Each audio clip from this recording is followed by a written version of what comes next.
Ali roziyallohu anhu rivoyat qilgan hadisda Rasululloh sallallohu alayhi vasallam bir ayol bilan suhbatda shunday dedilarki, agar eringni xafa qiladigan bo'lsang, Allohga qarshi chiqasan va o'qigan namozing qabul bo'lmaydi dedilar. Va eringga yomon gap gapirsang, qiyomat kuni tiling bilan osilasan dedilar.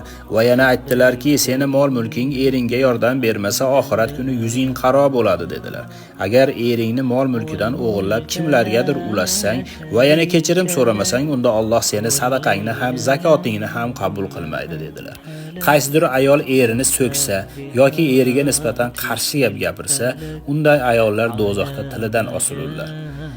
Alloh ularni 1000 yil kuydiringlar deya hukm qiladi dedilar.